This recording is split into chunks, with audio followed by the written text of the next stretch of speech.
नमस्कार विद्यार्थी मित्रांनो, मराठी विषयाच्या ऑनलाईन वर्गामध्ये तुम्हा सर्वांचे हार्दिक स्वागत आहे।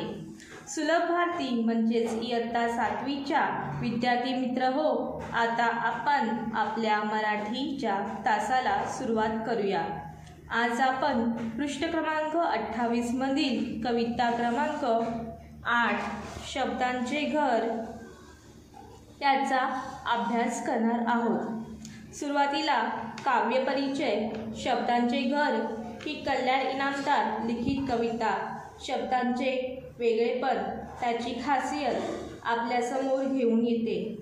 कवीने आपल्या भोवतीचा शब्दांचा वावर, शब्दांच्या वेगवेगळ्या सुंदरतरा आल्याचे मार्मिकरित्या मांडले आहे।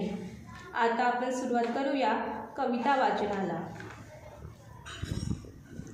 सुंदर सुंदर शब्दांचे सुंदर सुंदर घर, त्यातून काही हळवे हळवे राहत होते स्वर। घरात होता कानामात्रा वेलांटीचा मेळ, एकोप्याने खेळायचे सगळे अक्षर खेळ। विरामचिन्हाची होती सोबत वरचेवर, सुंदर सुंदर शब्दांचे सुंदर सुंदर घर। आपण या कवितेतील या कडव्यांचा अर्थ पाहूया आता। सुंदर सुंदर शब्दांचे एक सुंदर सुंदर घर आहे।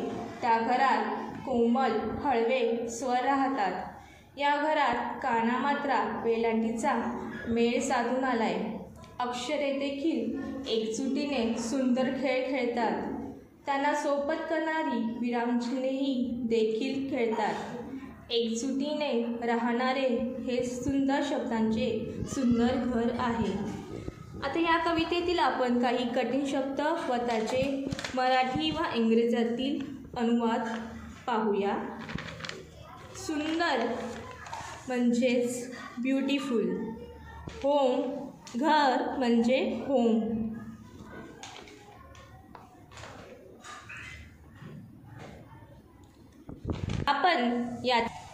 आता आपण यातील काही कठीण शब्द व त्यांचा अर्थ इंग्रजीतील अनुवाद जाणून घेऊया।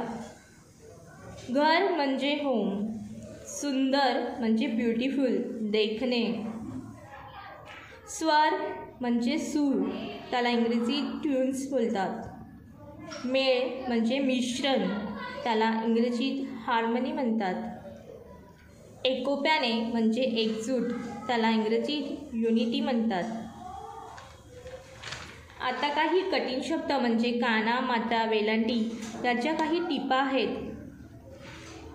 काना लिपीमध्ये आ आकाराचे चिन्ह, मात्रा लिपीमध्ये एकार व एकार दाखवणारे चिन्ह, वेलांटीचा लिपीमध्ये इकार व इकार दाखवणारे चिन्ह, विरामचिन्ह बोलताना ज्या शब्दांनंतर आपण थांबतो त्यास विराम म्हणतात।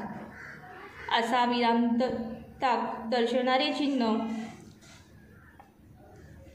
कवितेचा उर्वरित राहिलेला भाग आपण पुढच्या व्हिडिओमध्ये पाहूया।